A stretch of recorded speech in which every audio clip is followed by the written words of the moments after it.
Պարոն Խուդատյան, դուք Արմավիրի մարզի մարզպետն եք եղել,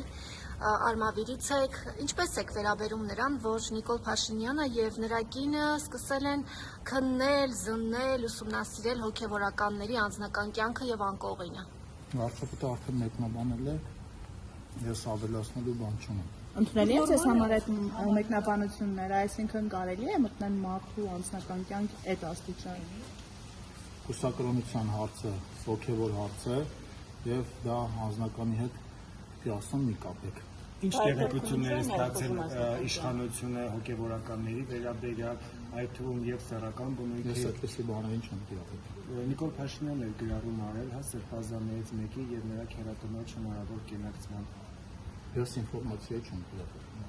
Բայց այս եկեղեցի իշխանությունը արժանացել է այս Կաթողիկոսը բարձրաբանումներ ներկայացնում, դուք համարում եք, որ դա ճիշտ է։ Հրապարակային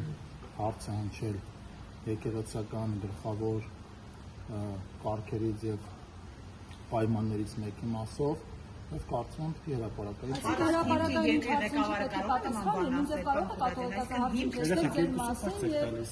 պատասխանական Եթե ինձ որպես պետական պաշտոնյա հրապարակային հարց հնչի, օրինակ ես ներգրաված եմ կոռուպցիոն սխեմաների մեջ թե ոչ, ես հրապարակային պատասխան կտամ, անձնական կյանք է, եթե խոսքը վերաբերվի աշխարհիկ կյանքով ապրող մարդու։ Իսկ եթե հարցը պատասխանեմ, թույլ տվեք պատասխանեմ։ Վարդապետների եւ եպիսկոպոսների եւ արքեպիսկոպոսների համար կուսակրոնությունը անձնական կյանք չի, դա եկեղեցու գլխավոր պայմաններից է եւ դրանով են նաեւ տարանջատվում քահանաները օրինակ վարդապետերից, որովհետեւ պայմանն է այդպիսին եկեղեցու։ Հարցը հնչել է այդ կոնտեքստում եւ այդ կոնտեքստում, եթե ես լինեի եկեղեցու ներկայացուցիչների փոխարեն, կտայի հրապարակային պատասխան։ Այնպես ինչպես ես ասում եմ, որպես պետական պաշտոնյա, եթե ինձ հարց ուղղի, օրինակ կոռուպցիոն այս կամ այն սխեմայի մեջ իմ ներգրավվածության մասին, ես չեմ խուսափի այդ պատասխանից եւ կտամ հրապարակային պատասխան։ Սա սովորական մարդուն վերաբերող հարց չի, նորից եմ ուզում ասեմ, աշխարհիկ կյանքում ապրող մարդուն վերաբերող հարց չի, եւ այո, եթե դա եկեղեցում կուսակրոնությունը որոշակի ուրեմն պաշտոնից վերև ինքը պարտադիր պայման է, այո, պիտի այդտեղ հնչի հրապարակային օրինակ ձեր կարծիքով եւ իմիջիալոց այդ պայմանը իշխանությունները չեն դրել։ Ձեր կարծիքով պայմանը դարերով ավանդույթներով փոխանցված պայմանը եւ հարցը ընդամենը այդ կոնտեքստում։ Պարոն Խուդատյան, եկեղեցի եւ պետությունը սահմանադրությամբ անկախ ինստիտուտներ են։ Ենթադրենք սրբազաններից ոմանք կամ կաթողիկոսի երեխա ունի։ Պետությունը ինչպես է պատրաստվում այդ հարցը լուծել։ Ինչ մեխանիզմներ կա, իրավական ինչ գնահատական։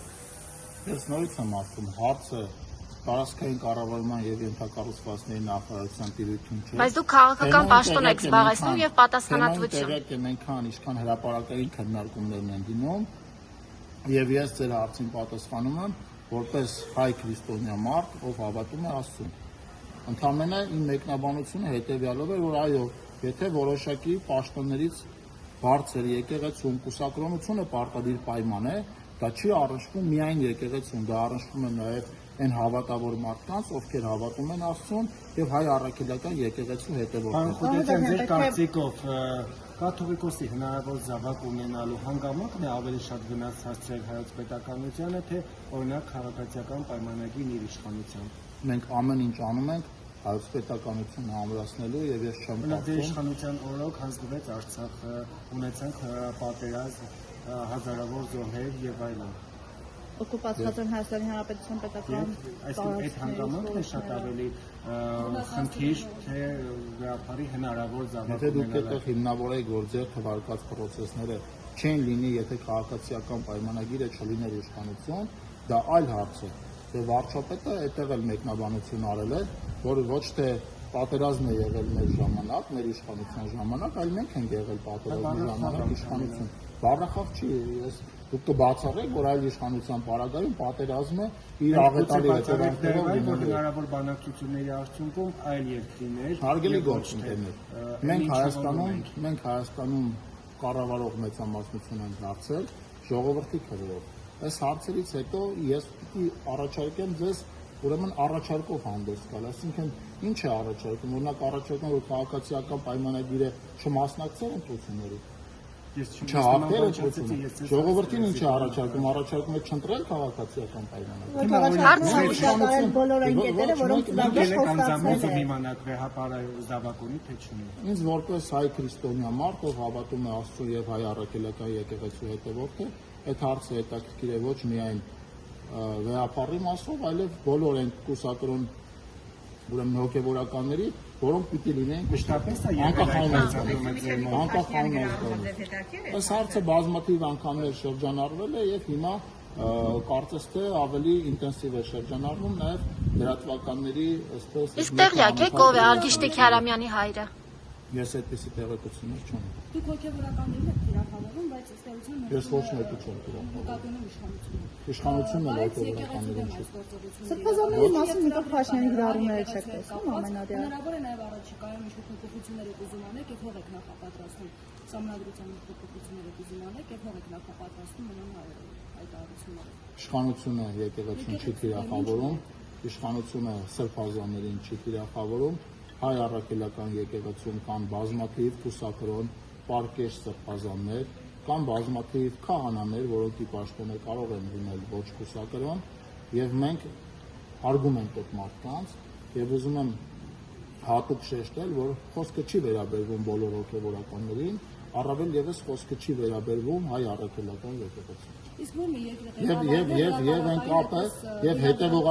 հետեւողական այն կապը, որ ուզում եք դուք եւ ոչ միայն դուք ցույց տալ թե մեր արշավը եկեղեցու դեմ է, թե մեր արշավը բոլոր հոգևորականների դեմ է, դա իրականում այդպես չի, եւ դրա մասին մի քանի անգամ տարբեր իմ գործընկերներ հրապարակային խոսել են, եւ ես էլ հիմա հրապարակային ասում, որ այո, հայ առաքելական եկեղեցում կան բազմաթիվ պարկեշ սրբազաններ, բազմաթիվ պարկեշ ովքեր չեն քննադատում իրենց կողմից։ Հայ առաքելական եկեղեցու մեջ մենք տարանջատումներ չենք անում, ովքեր են մեր կողմ, ովքեր մեր կողմ